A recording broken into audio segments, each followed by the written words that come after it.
All right, we are back. So if you didn't see what we talked about last week, I would pop back and have a look at that video. So in video one, we introduced our August story, which is Anna Dewdrey's Llama Llama Sand and Sun. We talked about why rhyming is so important for the early years. And we just did a little brief overview about what you'll see in the story. And our first activity is going to be very different to what I'm going to show you today. Our first activity had visual art, maths, and we did talk about the technology you could include in your storytelling. So all that's in the first video if you want to put back. If you've already seen it or not really bothered, today we're going to do a different kind of STEAM activity. We're going to look at some science. So this week, we are going to take a look at a science-based activity to help us accomplish another one of our STEAM goals. And this science activity, kind of like how we were saying last week, you could have a lot of literacy elements in your art and your math activity. This science activity has another bonus element to it that is not always thought about when we think of doing a STEAM activity. But the end result of what we do can be really helpful for children's socio and emotional development. So let's see. What is this activity? Ocean sensory bottles. So tying this activity back to our book, when we looked at the visual elements in our story, we saw lots of water, lots of sand. Obviously, sand is in the title. They're at the beach. So there's lots of those visual elements that the children would have seen when we looked at the story, Llama Llama Sand and Sun. So I'm sure I am not the only person that feels this way. But when I rock up to the beach, whether it's just a day for fun, hanging out, or if it's the ending point, just did a strenuous hike, and now you've gotten to the end. Awesome, you're at this beautiful beach.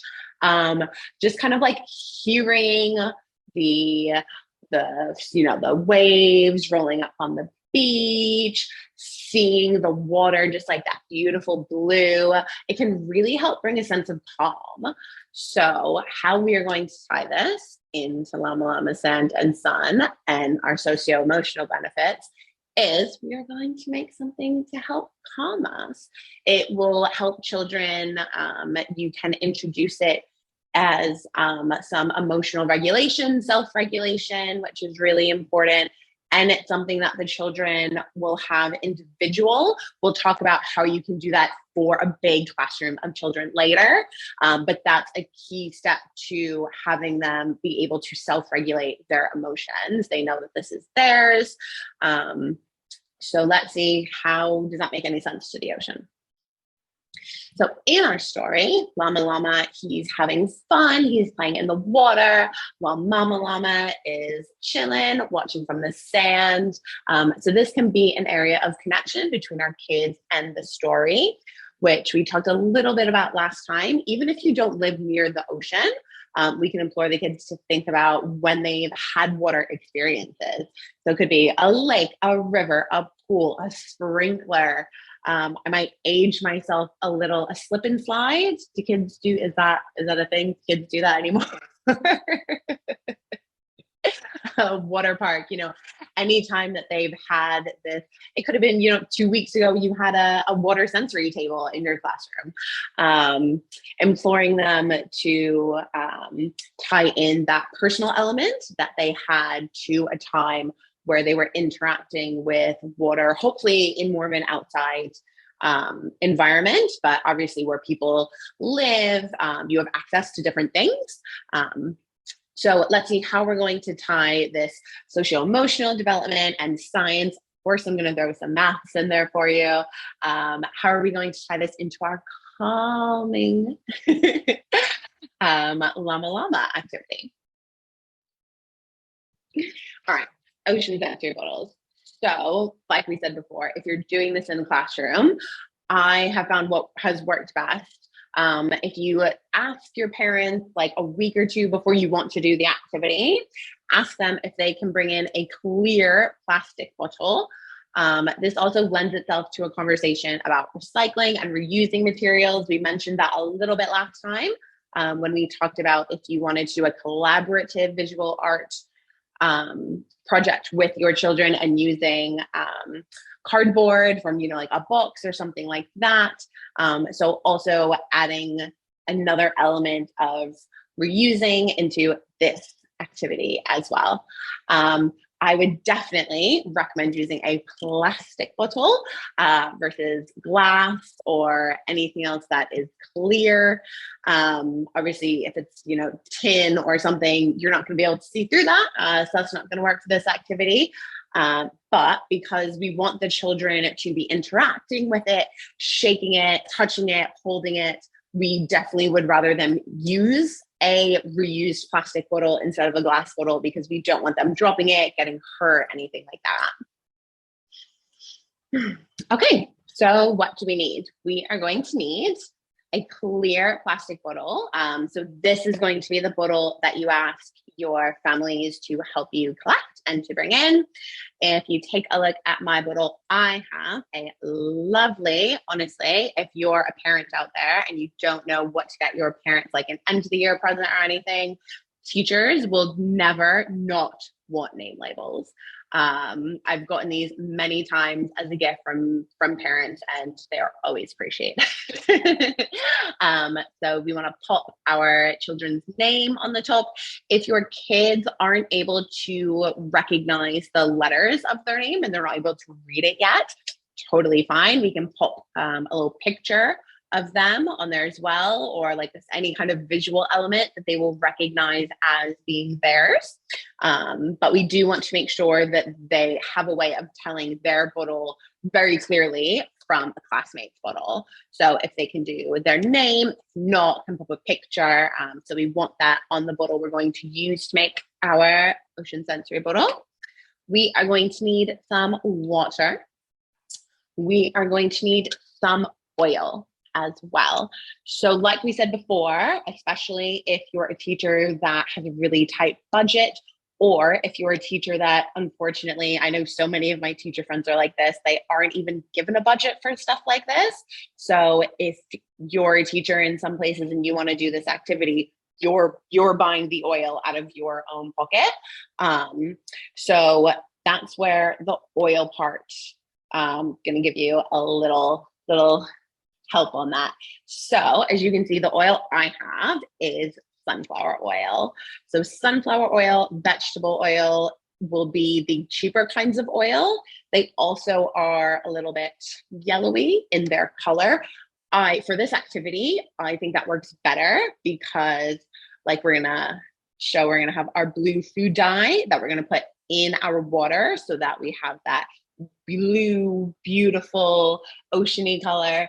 And then for our oil, it can look like the sand because it's got that yellow color.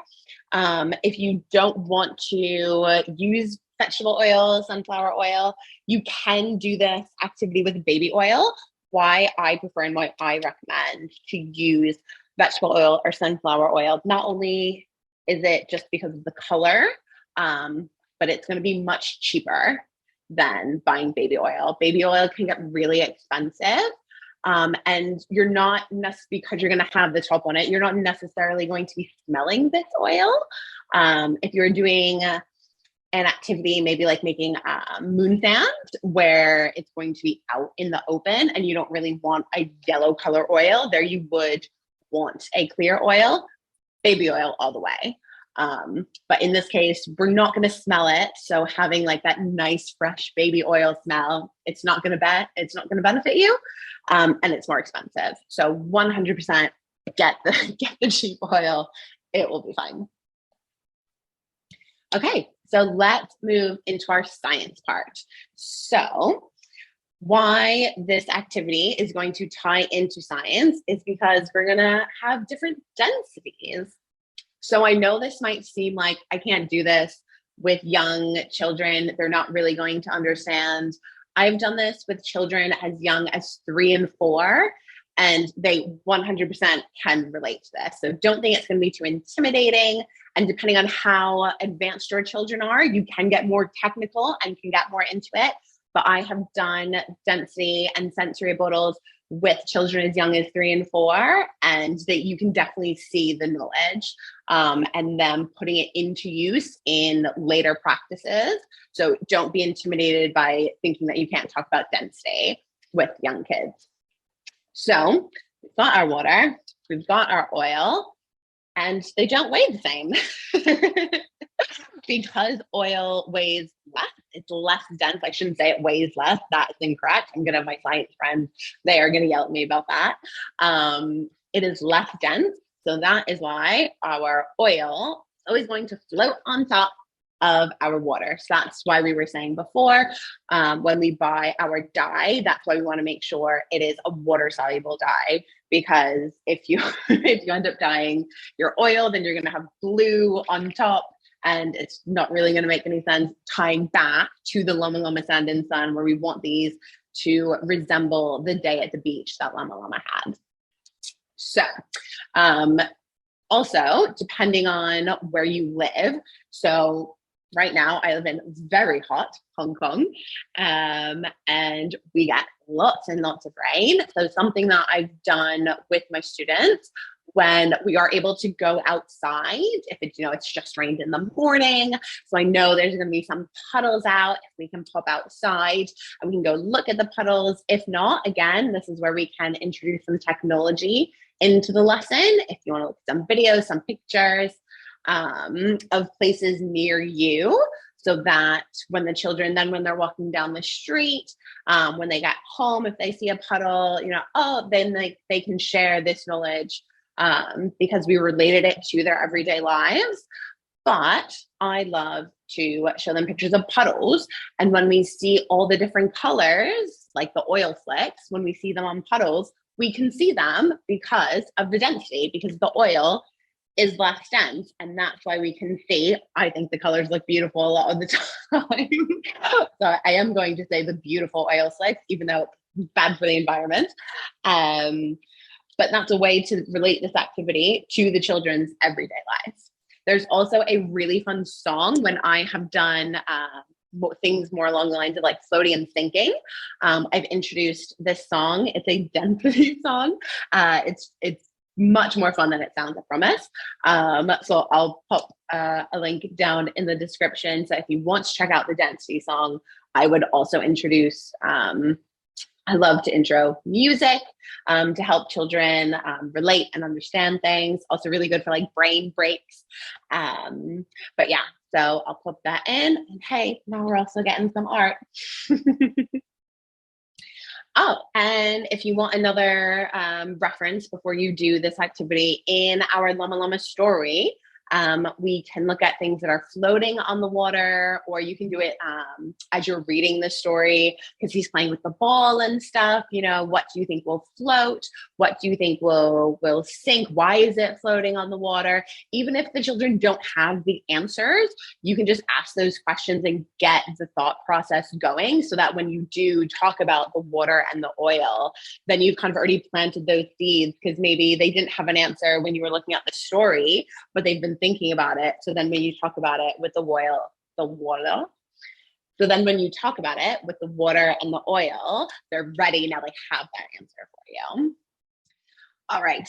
And now we just need to briefly talk about how we're going to get our maths in here. So we did say this would be more science-based, because we didn't really have any science last time. So we do want to more focus on the density, talking, do you think they're going to mix together? Why aren't they going to mix together? Those kinds of things. But there also is math. So the ratio last time, we had a 1-to-1 ratio, which was great, especially for getting our kids to help us. This time it's going to be a little bit different. We're going to want our water and our oil to have a 1-to-2 ratio. But this isn't set in stone. It's not like the sensory bottle is going to go to pieces if you don't use that ratio. So like we said before, where I have been teaching for the last few years, I don't need to worry about cost. If I want things like oil, I just am able to fill in a request form and there we go. I get it. Don't need to worry about it. But like we said, a lot of teachers don't have budgets for that. If you've got some kids at home, we obviously don't want to be amazingly extravagant because children are very expensive. So if you don't want to use a 1-to-2 ratio, that is just more for the aesthetics of the bottle. And it's something you could also talk about with your children. Maybe they want it to have more water. Maybe they want it to have more oil. So that could also be a way for them to personalize it. And then that will help them when we're using the bottles for self-regulation, for that socio-emotional development. If they feel more attached to it, if they like it, it's going to work more. Whereas if you tell them, no, it has to look this way, they're not going to be as engaged with it because it doesn't look like what they wanted it to look like. So I'm going to use a 1-to-2 ratio. You do not have to, but that's what I would recommend. If you wanted to do a 1-to-1, if you wanted to do 1-to-half, totally up to you and up to your kids as well. So other than getting some math in there with our kids, helping to fill up the bottles, if you have some kids that are a little bit older, a little bit more advanced, you could throw some fractions in here. So because we are using clear bottles, we could use a marker. So if your kids wanted it to be a 1-to-1 ratio, right? So then you could talk about what is a 1-to-1 ratio if we're using a fraction, and you could write, we could have our kids use some rulers, they can mark it. If you want to do, more traditional measuring that way, or you could pop some fractions, you could do the half, maybe a quarter, different fractions, and then ask them, more questions about where they should fill it up or what kind of ratio they want, all of that good stuff. So because it is a clear bottle, you could very easily mark that with a pen, and then that will again be another way that they can differentiate their bottle to their friends' bottles. All right, and last thing before we get into making the bottles, which is the fun part, because we are asking our families to help us with reusing bottles, you are going to get different bottles, different sizes, different shapes, all of that stuff. So I have found that this works when you're doing it in a classroom. It works better to do it over a few days. If you're doing it at home, you could do everything in one day. It's not impossible. With a smaller class, or when I had smaller groups inside the class, I was able to do it in a day, especially with older children who are a little bit more independent. But especially for the younger children, we want them to be engaged. We want them to be focused. So I would spread it out over a few days, even if you are doing it at home with your kids. But anyway, so mixing your dye with your water, which always seems magical because, you can let them count the drops. You can let them pour the water. Mixing that together is always really magical. Numeracy in there. They can help stir. You can talk about more science. You can talk about, not stirring this part, can talk about why the color is changing the water, all of that good stuff. So, that could be its own day. Then pouring the water in, marking your bottle for how much you want. That could be its own day. Combining them can be its own day. How we said you could specialize it with glitter or different things that will float inside. That could be its own day. So you could really stretch this out into a whole week if you wanted to.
friends. So we've made our ocean sensory bottle. Let's just have a little think. Let's do our little STEAM recap and see what we've hit. So we hit our S, we did our science. We did mixing things together. We did density. It was great. You could also kind of relate it into different environmental like biology factors when you're talking about the water and the beach and different times, you know, the children have seen these things. So we had lots of us today. We might have had some tea. We didn't really focus on tea today on technology. But again, depending on how you talked about your story and that kind of things, maybe you had some tea, maybe you snuck it in there. We had no E, we'll talk about that. We had some A, we had some art because we talked about our density song. A lot of people, when they think about art, they only think about visual art, but art is also music and movement. So got some A in there for you, got some art. And of course, we had some M. So we had some maths, we had some measuring, some counting when we were squeezing our dye into the water. So lots of M. We hit nearly everything in this activity. You could probably use your sensory bottles for some kind of engineering challenge together if you wanted, but next week we are going to look at a different engineering challenge. So thanks again, my friend. If this was helpful, if you liked any of the ideas that we talked about, we can do a little thumbs up. We're going to have 3 more Llama Llamas because August is a bit longer this month. So we're actually going to have 5 activities in total. So we've still got a few more. So you can come back. Again, if you didn't see the one we did last week, take a look back and see what our sand painting activity was. But if not, I will see you next time for our engineering challenge. Bye, friends.